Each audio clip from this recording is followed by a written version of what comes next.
स्वागत है। मैं हूं आपके साथ अंकिता। चलिए नजर डालते हैं अब तक की बड़ी खबरों की ओर। गोवर्धन पूजा में ग्रामीण विकास मंत्री प्रहलाद पटेल उपस्थित रहे।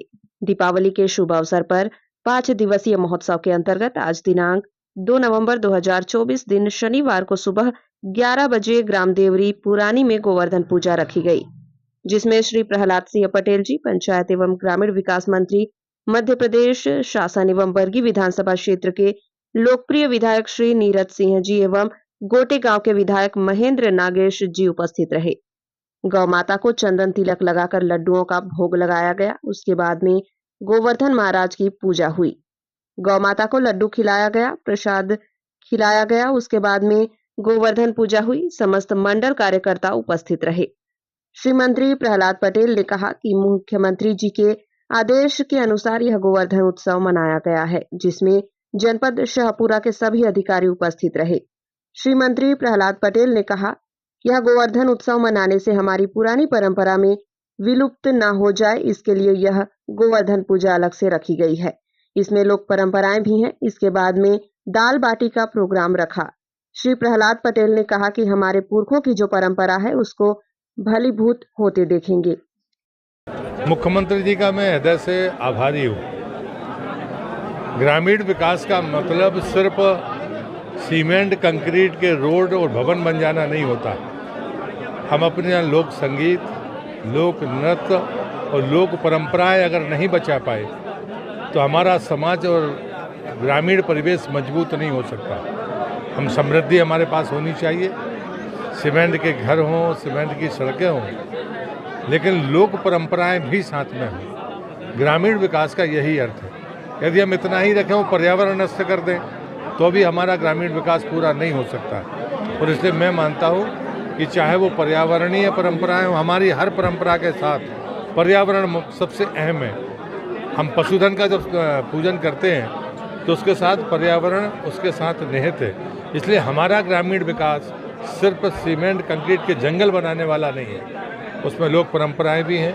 लोक परंपराएं हमको पर्यावरण को सुरक्षित रखने का सामर्थ्य देती है, प्रेरणा देती है, और इसलिए हमें अपनी आने वाली पीढ़ी को उसे सौंपना चाहिए।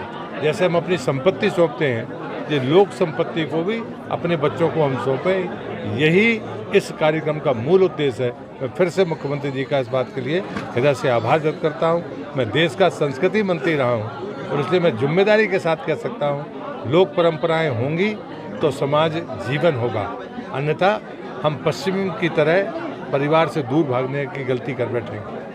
गोवर्धन के लिए सबसे महत्वपूर्ण जैविक खेती लगती है, तो उसको गाँवों में वो स्थापित हो जाए, उसके लिए कोई सर्कुलर है, कोई तैयारी है? मैंने एक लाइन जो कही ना कि जिसको हम कचरा मानते हैं मेड़ पर, जिस कचरे को किसान खेत से अलग करता है लेकिन गोवर्धन में पूजन में रखता है, तो मुझे लगता है कि ये सीधा संकेत है कि कोई भी वनस्पति बेकार नहीं है। एक तरफ आप मथानी, मूसल, कुरैया सब रखते हो जो किसी के काम में आती है, लेकिन दूसरी तरफ मेड़ पर पैदा होने वाले कचरे को भी वहाँ रखते हो और उसका भी पूजन करते हो। ये पर्यावरण के संरक्षण का और वनस्पति के मूल्यों का सबसे आदर्श प्रमाण है। आपके विभाग से कोई नई तैयारी इन सब चीज़ों को लेकर? मैं तो हमेशा से मानता हूँ कि निर्माण का मतलब और ग्रामीण विकास का मतलब सिर्फ भवन नहीं होता, सड़क नहीं होती, परंपराएं साथ चलनी चाहिए। नर्मदा किनारे माटी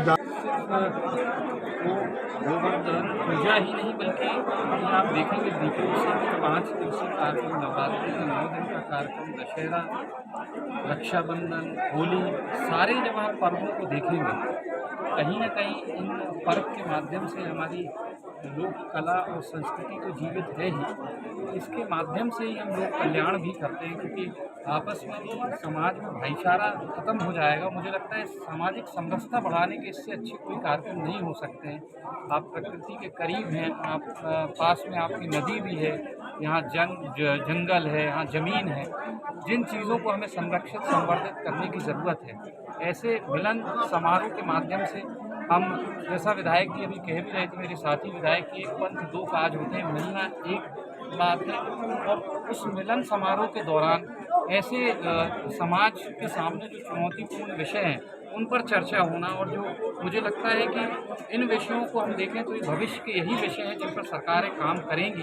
और उस दिशा में हमारे ग्रामीण पंचायत विकास मंत्री जी हमेशा से लोगों को जागरूक करते रहे हैं। उनके हर कार्य के पीछे एक वजह होती है, उन्हें वो संदेश दे के जाते हैं।